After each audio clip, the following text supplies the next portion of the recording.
एक जगह हम कथा गा रहे थे तो एक महात्मा है बांसवाड़ा राजस्थान में।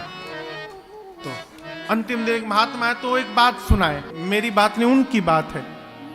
बोले एक जगह कथा हो रही थी तो कथा के बाद महाराज, बहुत पहले की बात, महाराज को बैलगाड़ी पर बिठाकर दान दक्षिणा देकर लोग विदा कर दिए। महाराज के जाने के बाद गांव के लोग चर्चा करने लगे, कितनी अच्छी कथा महाराज ने सुनाई, बताओ। राम जैसा राक्षस नहीं, रावण जैसा देवता नहीं कोई। दूसरा बोला, क्या बोलते हो, उल्टा बोल गए, राम जैसा देवता नहीं, रावण जैसा राक्षस नहीं। अब आधा गांव बोले राम देवता, आधा गांव बोले रावण देवता। अब मचा बवाल गांव में। लोगों ने कहा भी महाराज बहुत दूर नहीं गए होंगे, दौड़ाओ पकड़ो उनको, पहले वो क्लियर करे कि देवता कौन है, राक्षस कौन है। गांव के लोग दौड़े।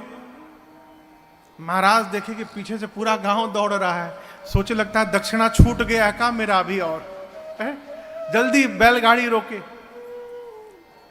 लोग आकर बोले महाराज कौन सी कथा सुना दिए, पूरे गांव में झगड़ा हो गया है, क्या हुआ ये बताओ, राक्षस कौन था, रावण राक्षस था कि राम जी राक्षस थे। महाराज को आया गुस्सा, बोलो देखो न राम जी राक्षस थे न रावण राक्षस था, दो ही राक्षस थे, एक तुम लोग राक्षस थे और हम राक्षस थे कि यहां पर हम कथा सुनाने तुम लोग के पास आए। ये तो उनकी बात है। कहने का अर्थ है माई बाप, कथा में बैठने के बाद भी यदि संशय समाप्त नहीं हो रहा है तो हमको अपने ऊपर विचार करना चाहिए कि हम कर क्या रहे थे। यह असंभव है कि कथा सुनने के बाद संशय समाप्त न हो। ये मैं नहीं बोल रहा हूं, ये शिव वाक्य है, शिव सूत्र है। संशय विहग उड़ावन हारी। और यह क्षमा करिएगा, कहा गया है संशय आत्मा विनश्यति। संशय, देखिए संशय किसको होता है, हाथ को होता है कि पांव को होता है, कहिए कहिए, मन को होता है। संशय किसको होता है, शरीर की बीमारी हो जाए तो टिकिया खा के ठीक कर सकते हैं, इसकी बीमारी हो जाए टिकिया से ठीक होने वाला नहीं है। और दूसरी बात, ये बड़ी अच्छी बात, संशय जिसके प्रति होता है उसको कुछ नहीं होता, और जिसको होता है उसका कुछ नहीं बचता। जिसके प्रति हुआ वो तो अपना आनंद में निकल गया ड्यूटी करने, अब जिसको हुआ है वो परेशान, कहां गया होगा, कहां गया होगा, जरूर वहीं गया होगा। और भले बेचारा मंदिर जाए, कथा में जाए, लेकिन जिसको संशय हो गया है वो 24 घंटे इसी प्लानिंग में रहता है, कहां गया होगा, किससे मिला होगा। इस संशय आत्मा को, शरीर को समाप्त कर देता है। संशय आत्मा विनश्यति। संशय समाप्त कैसे होगा, भगवत कथा से। क्यों, भगवत कथा कहती है अपने विश्वास में रहिए, किसी को विश्वास दिलाइए मत, अपने विश्वास में रहिए। जिसको विश्वास में रहना होगा अपने आप रहेगा, आप विश्वास में रहिए। भगवान कब मिलेंगे, अवश्य मिलेंगे, अरे नहीं मिलेंगे ये उनकी समस्या है। भगवान मिलेंगे कि नहीं मिलेंगे ये उनकी समस्या है, दूसरे की समस्या अपने क्यों ढो रहे हो। अपने तो विश्वास में रहिए कि अवश्य मिलेंगे, जैसे सबरी को मिले और केवट को मिले, एक न एक दिन हमको भी मिलेंगे। विश्वास में रहिए और यात्रा करते रहिए। ये कथा विश्वास को जागृत कराती है। भगवान शंकर ने कहा, कितने घाट हो गए, 3। अब चौथे घाट पर कथावाचक ने महिमा नहीं गाई, किसने गाई, श्रोता ने महिमा गाई। जैसे हमारे कथा सुनाने के पहले भैया ही 2 वाक्य सुना गए बुंदेलखंडी में। देखो हम आपको पहले क्लियर कर दे, बुंदेलखंड से हमको बड़ा प्रेम है। क्यों, मेरी ससुराल है वहां पर। ये तो प्रेम तो रखना पड़ेगा साहब, कहां जाएंगे। पहले बोल दिए कि आप लोग भी सावधान हो जाएं। बुंदेलखंड अद्भुत स्थान है। काय के लाने आयो महाराज?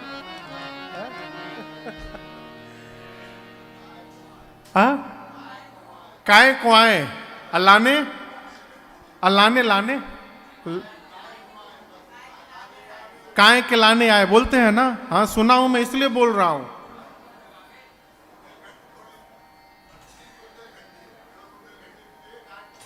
अच्छा, इसमें भी विभाग है? ओहो, ये तो मुझे पता ही नहीं था।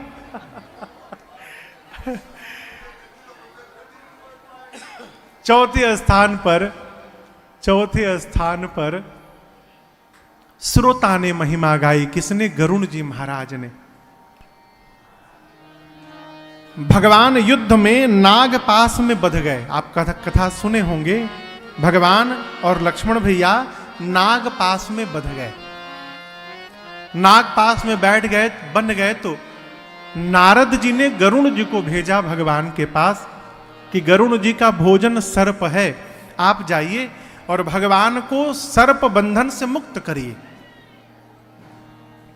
गरुण जी महाराज आए, भगवान को नाग पास से मुक्त किए और मुक्त करने के बाद सोचने लगे,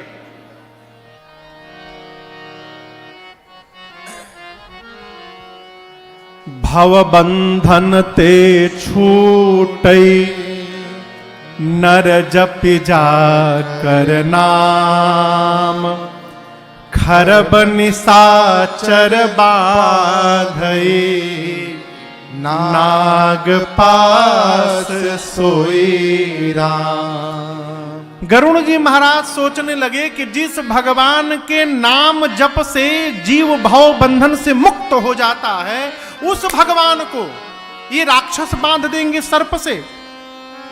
जिस भगवान का नाम ही भाव बंधन से मुक्त करता है, उस भगवान को राक्षस बांध दिए। ये भगवान नहीं हो सकते। नहीं नहीं नहीं, ये भगवान नहीं है। पकड़ा मोह ने, वो ब्रह्म ने, ये भगवान नहीं है। गरुण जी महाराज भागे कहां? नारद जी के पास। जाकर बोले, किसके पास भेज दिए थे? वो भगवान नहीं थे। नारद जी बोले, पकड़ लिया। बोले, क्या पकड़ लिया?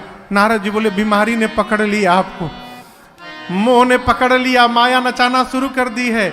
एक काम करिए, आपके बीमारी का ट्रीटमेंट मेरे पास नहीं है, मेरे पिताजी के पास जाइए, ब्रह्मा जी के पास। अब यदि किसी को पता चल जाए कि मुझे बहुत खतरनाक बीमारी हो गई है, आदमी पागल हो जाएगा। जो जहां डॉक्टर बताएगा वो वहीं दौड़ा जाएगा। नारद जी बोले, जाइए ब्रह्मा जी के पास। गरुण जी पहुंचे ब्रह्मा जी के पास, जाकर अपना सिम्टम बताए। ब्रह्मा जी मुस्कुराए, बोले, जेहि बहु बार नचावा मोहि,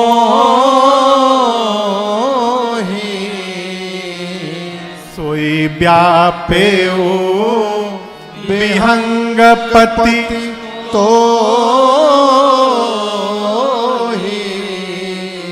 इस बीमारी ने, ब्रह्मा जी बोले, हमको भी बहुत परेशान किया है, बहुत बार हमको फंसाया है इस बीमारी ने। वही बीमारी आपको भी हो गई है। गरुण जी बोले, खतरनाक है क्या? बोले, बहुत खतरनाक। अब गरुण जी बोले कि ब्रह्मा जी दूर कैसे होगा? ब्रह्मा जी बोले, स्पेशलिस्ट के पास जाना पड़ेगा आपको। एक काम करिए, कैलाश पहुंचिए बाबा के पास, वही इस बीमारी के स्पेशलिस्ट है। गरुण जी दौड़ने लगे कैलाश की ओर। तब तक रास्ते में बाबा मिल गए, भगवान शंकर।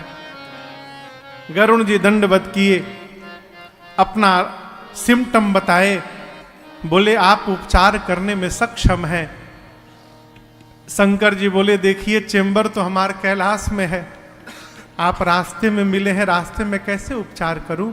लेकिन आपका सिम्टम सुन के ये पता चल गया है कि आपकी बीमारी कैसे जाएगी। गरुण जी बोले, कैसे जाएगी? शंकर जी बोले, तब ही होई सब संशय भंगा, कब? जब बहुकाल करिय सत्संगा। जब आप लंबे समय तक सत्संग करेंगे गरुण जी, तो सत्संग से आपका भ्रम समाप्त हो जाएगा। गरुण जी बोले फिर शुरू करिए सत्संग। बाबा बोले कहाँ रास्ते में करूं, मैं जा रहा हूं कुबेर के यहां मीटिंग है एक, मैं तो लंबा सत्संग नहीं दे सकता, लेकिन आपको एक ऐसे स्थान में भेज रहा हूं जहां पर तज हरि भजन काज नहीं दूजा, जहां भगवान के भजन को छोड़कर दूसरा कोई प्रोजेक्ट ही नहीं है।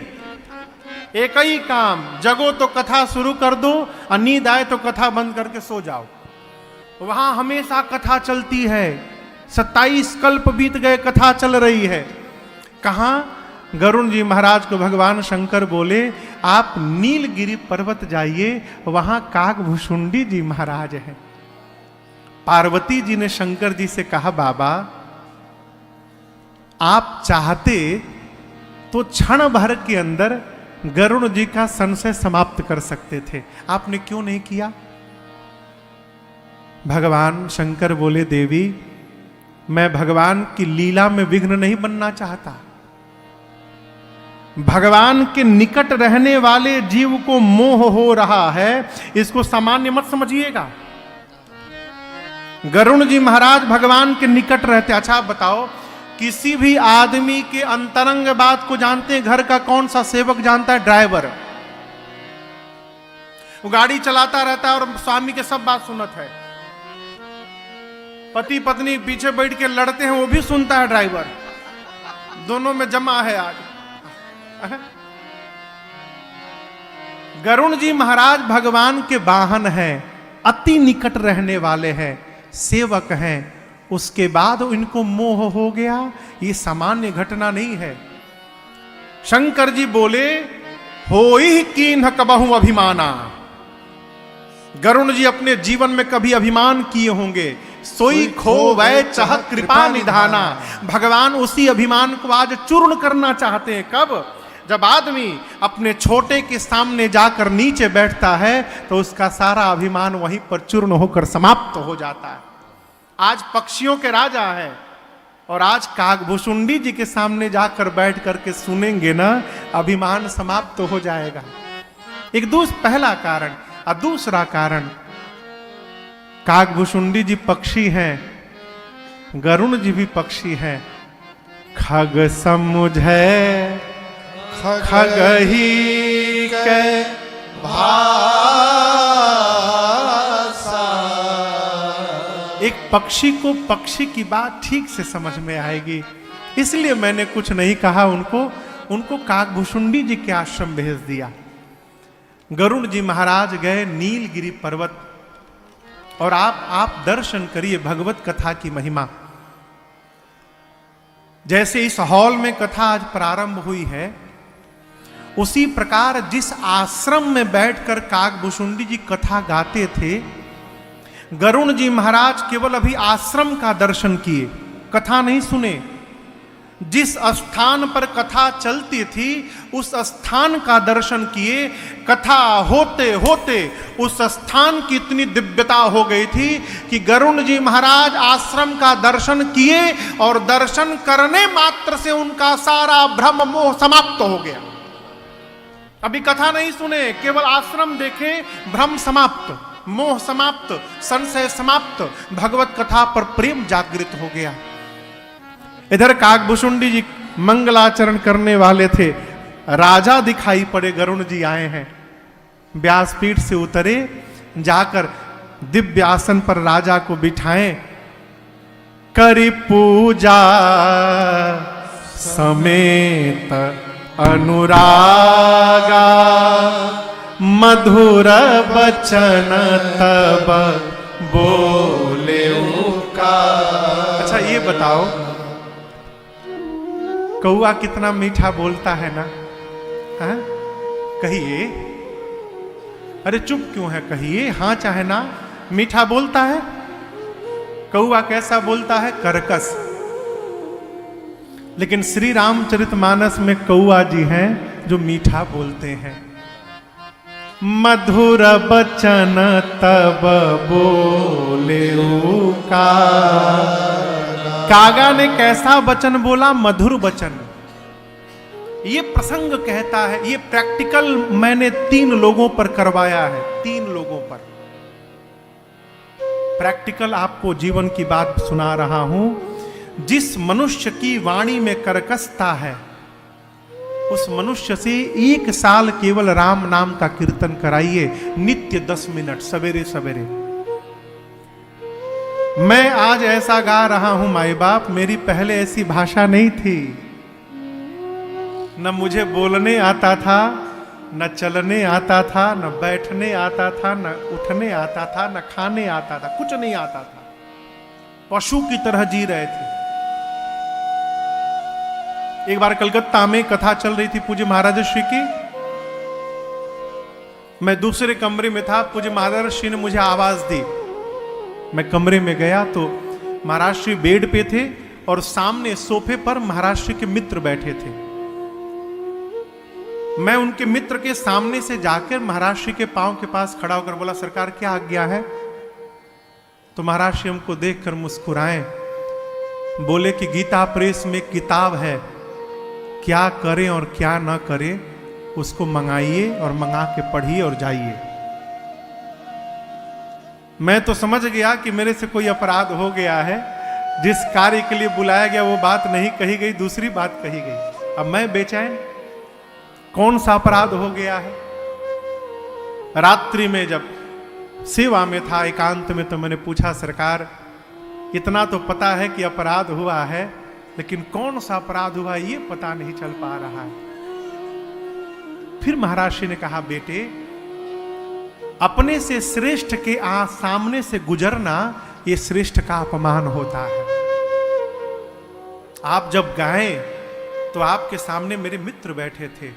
स्वामी का मित्र भी स्वामी के बराबर होता है, पिता का मित्र पिता के समान होता है। जीवन में कभी श्रेष्ठ के आगे से गुजरना पड़े तो उसकी मर्यादा है। पहले बाएं हाथ को आगे निकाले, ये पर्दा है, चले हाथ को आगे निकाले और सिर को नीचे झुका के तब जाना चाहिए। अर्थात सिर झुका के हम आपको वंदन कर रहे हैं और हाथ लगा के हम पर्दे की आड़ में जा रहे हैं। ये संस्कार है और ये मर्यादा है। न बताते तो कैसे सीखता हूं मैं? अब बताओ। इस तरह केवल ये नहीं, एक एक व्यवहार जीवन में कैसे जीना है मेरे पूज्य महाराज श्री ने मुझे बताया। कैसे बोलना चाहिए, कैसे बैठना चाहिए। मैं पहले ऐसे नहीं गाता था। ये तो जब से भगवान की कथा गाने लगा हूं, कथा गाते गाते वाणी में मधुरता आने लगी है और आप सबको कर्णप्रिय लगने लगा और सब लोग सुनने लगे। पहले नहीं गाता था है? जिसकी वाणी में कर्कशता हो उससे 1 साल नित्य 10 मिनट राम नाम का कीर्तन कराइए सुबह सुबह। 1 साल के भीतर वाणी में मधुरता आ जाएगी। करके देखिए। यहां काकभूषुंडी जी ने मधुर बचन तब बोले, मधुर वचन बोले। बोले, हे गरुण जी महाराज आप क्यों आए हैं? गरुण जी ने कहा कि आपके बारे में प्रशंसा आपकी भगवान शंकर कर रहे थे। मैं आपके पास उनके भेजने से आया हूं। और क्यों आया हूं?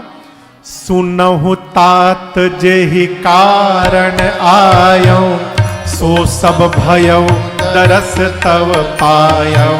सुनहु तात जेहि कारण आयो, सो सब भयो दरस तव पायो। देखि परम पावन तव आश्रम, गयो मोह संशय नाना भ्रम। देखि परम पावन तव आश्रम, गयो मोह। देखि परम पावन तव आश्रम, गयो मोह संशय नाना भ्रम। आपके आश्रम के दर्शन मात्र से सारा संशय मोह भ्रम मेरा समाप्त हो गया। हे काकभूषुंडी जी, अब वो राम कथा जो जीवन में सुख प्रदान करने वाली है, दुख का नाश करने वाली है, आप आदर पूर्वक मुझे श्रवण कराइए। चौथे घाट पर काकभूषुंडी जी से पहले गरुण जी ने महिमा का गान किया। और मैं आपसे एक बात कहना चाहता हूं, पूज्यपाद गोस्वामी तुलसीदास जी की बात। मेरी बात तो ही नहीं सकती है, बाबा की बात है। इस कलिकाल में जहां हम और आप जी रहे हैं, मेरी सबसे पहली प्रार्थना, कलयुग को दोष देना बंद करिए। क्या बोले? हाँ, क्यों? कलयुग से सुंदर दूसरा कोई युग नहीं है। कलयुग ऐसा युग है माई बाप जहां बिना कुछ